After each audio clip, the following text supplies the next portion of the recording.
stood in the way of anything getting done. And so sometimes we have to really evaluate what do we love and what do we hate and where are we headed. Which is why I am just so excited today to have Matt Ragland with me. Matt is a productivity educator and creator known for his practical, grounded approach to intentional planning and habit building. A longtime practitioner of the bullet journal method, Matt focuses less on aesthetics and optimization and more on using analog systems as tools for thinking, reflection, and decision making. Through his writing, teaching, and widely followed YouTube work, Matt's helped thousands of people use bullet journaling to reduce overwhelm, externalize mental clutter, and design productivity systems that actually hold up under real life. His work emphasizes simplicity, regular review, and alignment, helping professionals balance creativity, work, and personal life without burning out or chasing perfection. Matt, welcome to the show. Hey, Joe, thanks for having me. I'm happy to be here. Yeah, as I read that bio, I'm like, this guy's in the right place. Like he's got the right audience Feels like here. a So good feels like a our good team did a connection good point job for bringing sure. you in. That's great. Yeah, I'm happy to be here. Love what you're doing and happy to kind of get into it. Yeah, well, tell me about a time when you weren't maybe as effective Mm. in reflection, decision making, being intentional in the life that you're building for yourself. What did that cluster look like before you started being a little bit more intentional in some of this? Yeah, I think, one thing that I want to encourage people on is, part of that description of me is just me last week also. So Mm. these are things that once you kind of ground yourself in them and get into a rhythm, doesn't mean that you're like never gonna miss a day, or that you won't have these times you're like, oh my gosh, I've been so out of alignment for a couple of weeks. I was just talking to my wife last night. I was like, feels like the beginning of the year has not been super smooth. I have not hit the ground running for 2026 for a bunch of different reasons. But for me, it was really around the time that our first child was born. And so this was probably late 2015, and I was working full time. My wife was working nights at the hospital.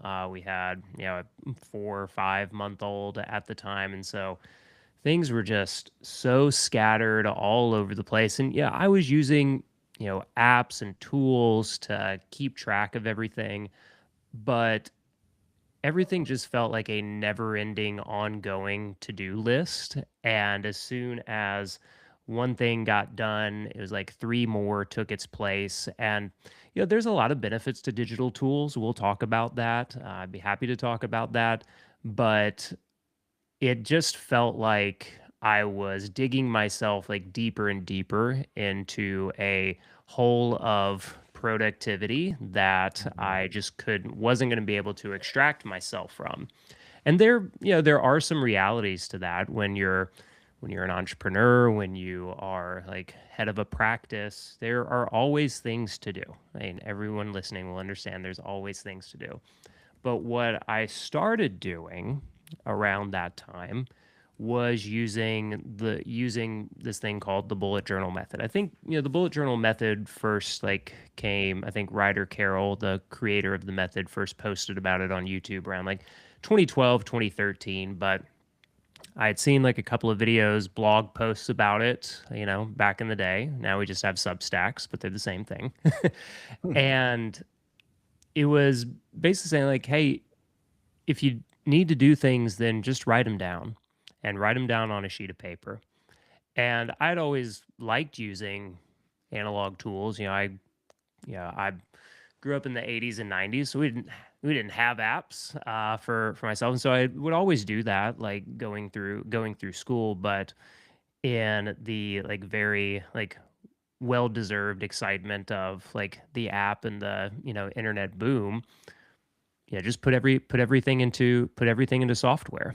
Um, but the thing that really struck me right from those early days of like using analog tools again and coming back to them is that there is a very real boundary that you cross when you're writing things down, and that is getting to the end of the page. And yeah, you can flip the page over and just start writing more things down, but you come to realize pretty quickly the number of things that you write down especially if you're saying like, this is what I want to do today, you start to understand pretty quickly how many of those things you can actually do. And it starts to click in your head to know, like, oh, I'm getting towards the end of the page. Or heck, maybe I'm just getting halfway down the page. I tried to do this last week and the week before, and I only got halfway down the page. I'm kind of at my limit for today. So that was kind of my reintroduction, my rebirth, if you will, into like using more analog tools. I still make use of, you know, apps and software and everything. But when it comes to my day to day, even week to week workflow, I write everything down in the bullet journal. It's in my backpack. Oh, it's right over there. Um, I write everything down, and that really helps me understand this is what I can actually get done in a given day or a given week. Mm.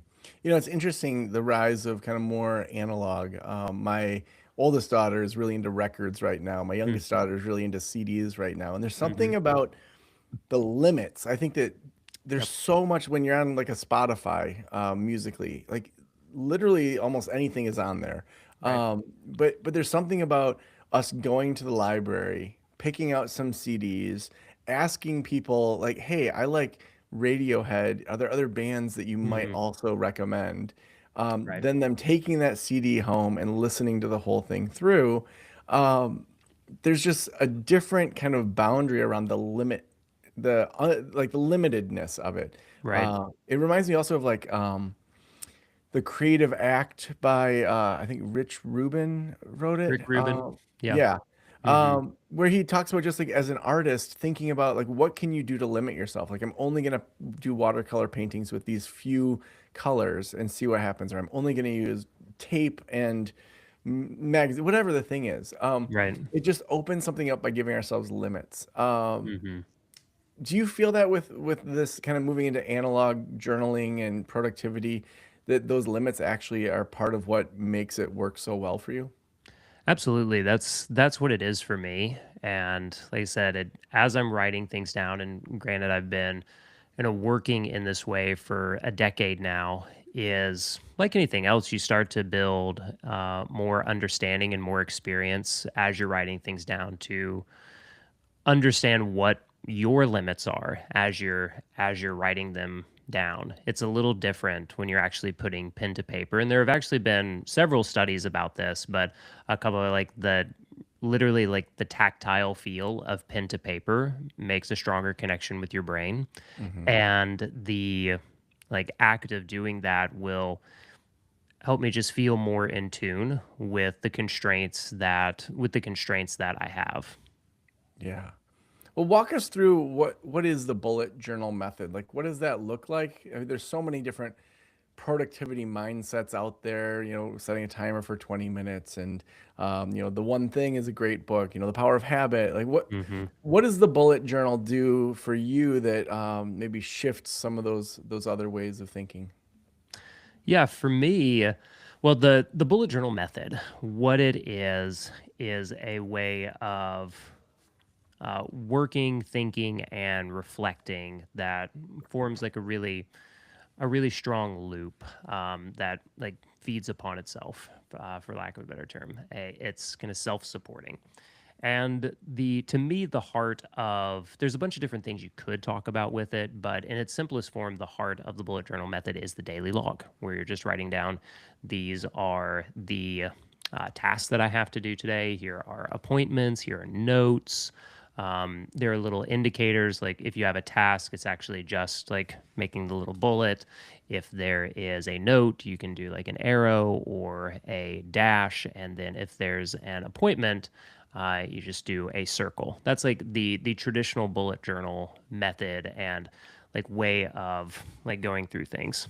A couple of ways that I've added or edited to that is I also like to set up like a weekly intentions page. Now there are like that is one of the like core tenets of the bullet journal method is that you should have a clear intention for what you want to do, say for the year, for the month, for the week. I really focus in very strongly on the weekly plan. Like most of us our lives kind of revolve around a weekly cadence for a lot of things.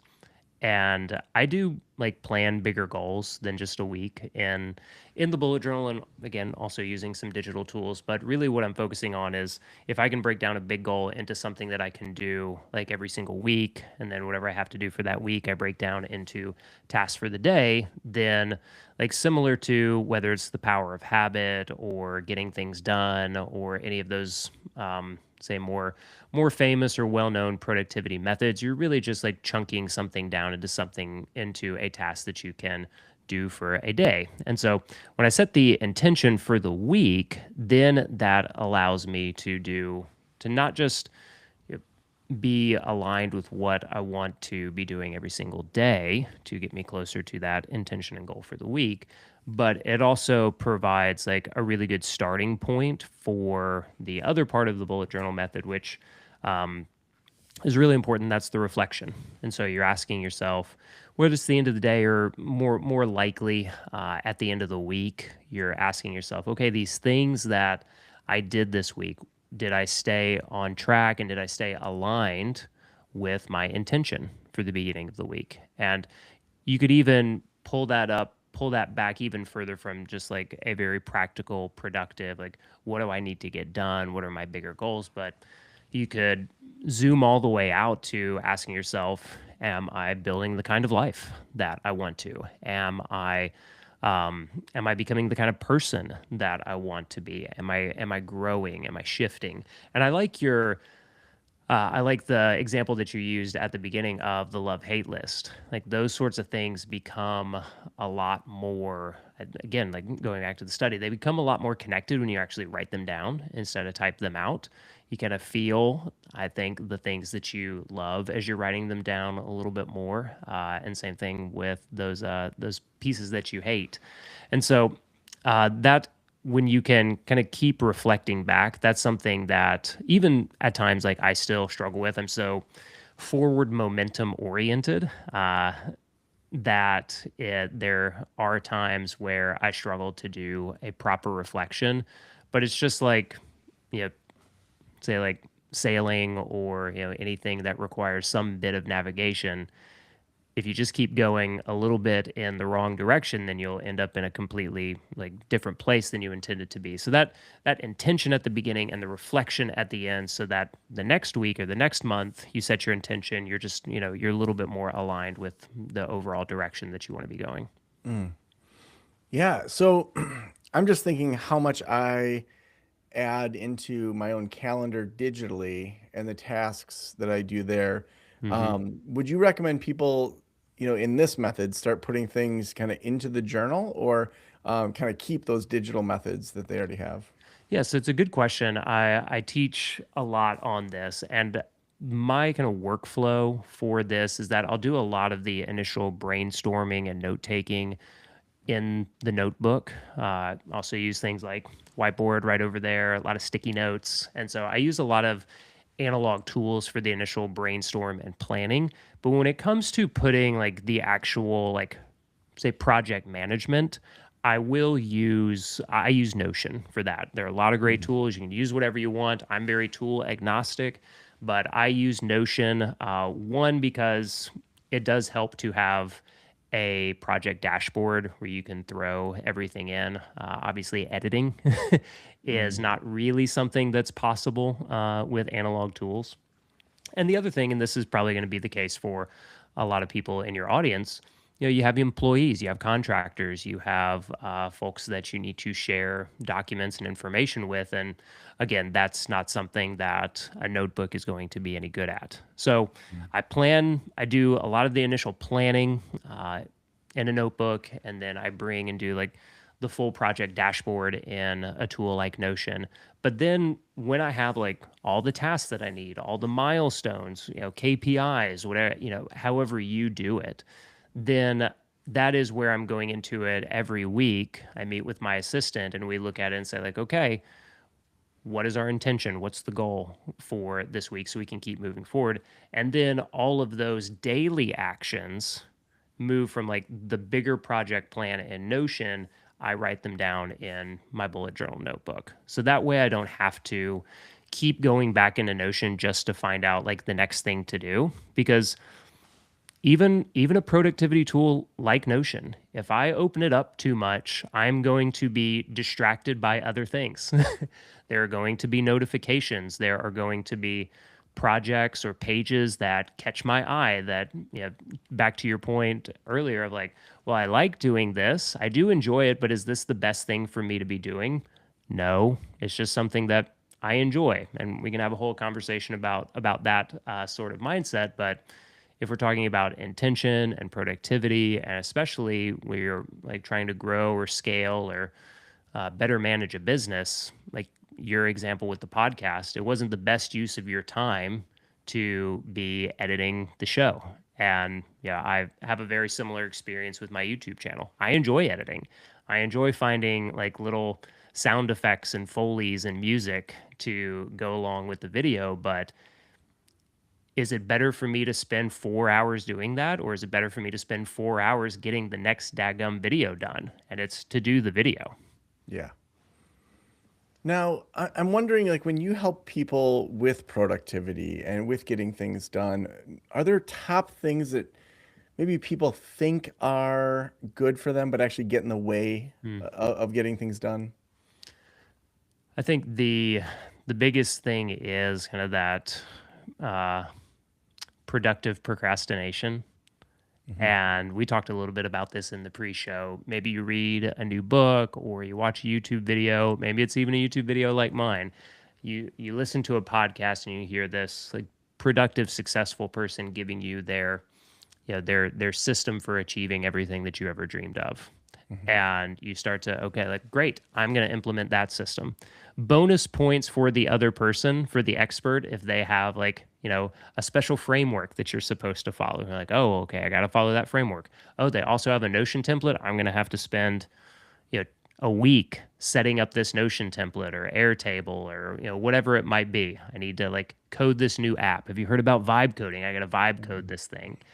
And you get another week or two or more down the road, and you haven't actually made progress on the thing that if you just wrote it down and started working on it and recorded your progress and did it again the next day, instead of like trying to set up a fancy dashboard and like tracking metrics, you'd be much further ahead. So I think a lot of times what gets in the way of people uh, making progress is that they think like, oh, well, I have to have this special system that I'm following, this framework, or I have to have like this particular template or dashboard in order to be successful.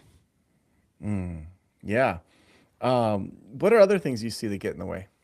Well, I should also say, like, it's not that you can't learn anything or like implement or integrate other people's recommendations. In fact, that's something that I talk to like my students and clients about a lot is that you should kind of create your own kind of like Frankenstein monster of productivities. Like I learned things from James Clear. I learned things from Marie Poulin. I learned things from Tiago Forte. I learned things from all sorts of different folks from Ryder Carroll and the Bullet Journal. But what it comes down to is like now I have kind of a system that I know works for me because I've been willing to learn from others, but not so caught up in having to like do it their way that I slowed down and wasn't making any progress on my own way. The other things that I think people get stuck on is sometimes might sound a little ironic, but over optimizing their day. I was a big time blocker for a number of years, and I still time block pretty regularly each week. But I used to literally like block out every minute of every day, and I did this for years, and I did find it to be a little too strict. And so like I would convince myself that even if I was on a roll with someone who's like, well, it's time to do this other thing.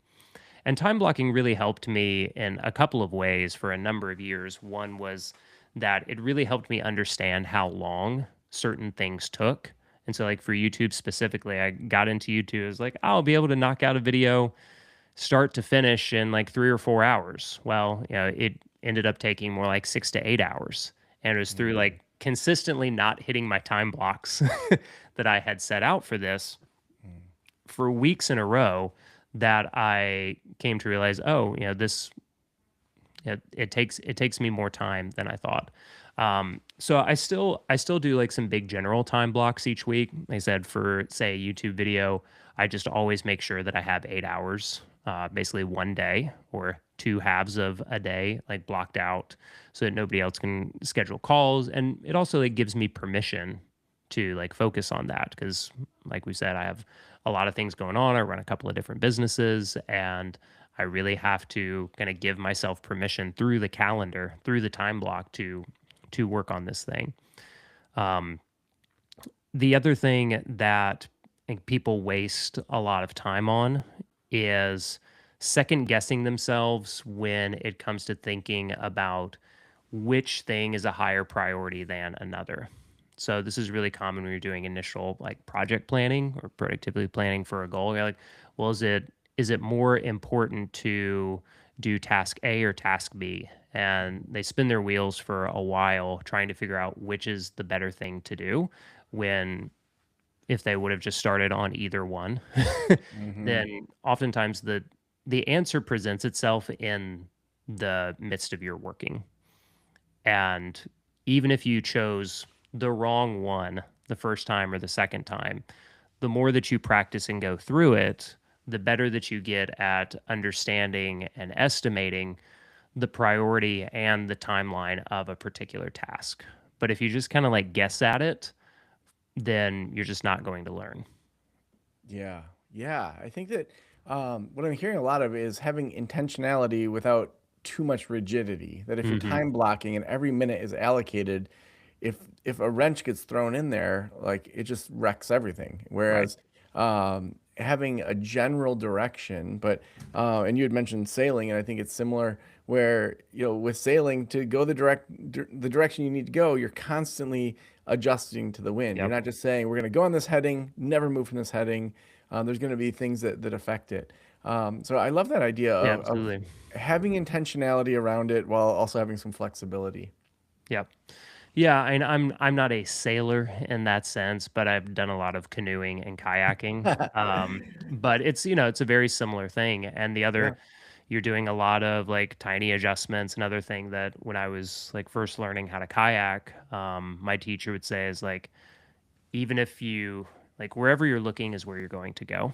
And so I think like Mhm. the intention and the vision that you set, and we're recording this in January. I know that's not going to come out for a little bit longer, but when you anytime during the year, especially like after the first 2 or 3 months of the year are done, like it's important to kind of take a look up and they're like, where am I looking? Where am I heading? And what kind of vision did I have? What kind of goals did I have for this year? And how can I start to kind of edge myself? How can I start to edge myself back towards that direction? If you're off, I mean, if you're right on, then keep going on. Mm, so awesome. The last question I always ask is if every private practitioner in the world were listening right now, what would you want them to know? I would want them to know, and this might sound a little woo woo, but a lot of you probably already know what you need to be doing. Like Mhm. there's a probably like there's a voice in the back of your head that might be quiet, might be loud, but there's I always tell people that like when you kind of work through it, think through it, talk through it, journal about it enough, you're going to come to a realization about what you need to do. And it's just a matter of can you be brave enough to start taking action on it. And depending on what the thing that you need to do is and like how big it might be, I think the other thing that people get, and I this can be my, I've experienced this a lot myself. You don't have to do everything about it all at once, but what small actions can you start doing? What daily and weekly goals can you start hitting that start like stacking yourself up to that like new or different version?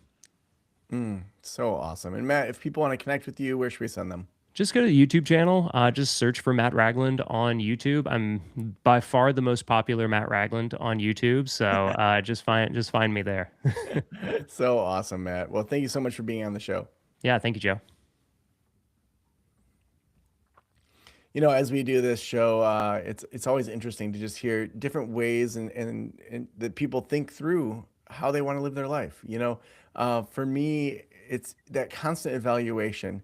maybe not constant. I'd reword that because I think that we do want to also settle in and be okay with things. We don't always have to be optimizing or changing or tweaking things. So I guess I would rephrase how I said that. But having evaluation and critique of how we are living our lives is so important for us to understand what we want, what we need, what the needs are now. You know, my needs when I had really young kids are way different than having a middle schooler and a high schooler. Um, the needs change. You know, when I was married, I had different needs than as a single dad with near full custody right now. Those things shift into say, who am I not just as a business owner, but as a person? You know, for me, every single morning, I want to walk my daughter to school. We live a couple blocks away, and so that means my first meetings are 9:30 in the morning, and it means I'm done at 3:30 in the afternoon because I want to walk down and pick her up and have community with other parents that are there. That's something that I have decided I want to do. I want to be able to cook homemade meals for my kids. So that changes how I interact with my business. It changes the decisions I make socially. You know, even as many of you know, I do improv every Tuesday night. Every Tuesday night, like that's locked in, and so those decisions make other decisions a lot easier. And I think sometimes, you know, as we think about productivity, we think that it's so rigid and it's so just like we're locked in. But the reality is, it actually gives us more freedom because then we can say, like, what are we doing? Similar to having a budget, telling our money where to go, you know, we're telling our time where we want it to go. So, so glad to have had Matt here on the show today. Also, we couldn't do the show without our sponsors. Thank you so much for letting me into your ears and into your brain. Have a great day. We'll talk to you soon.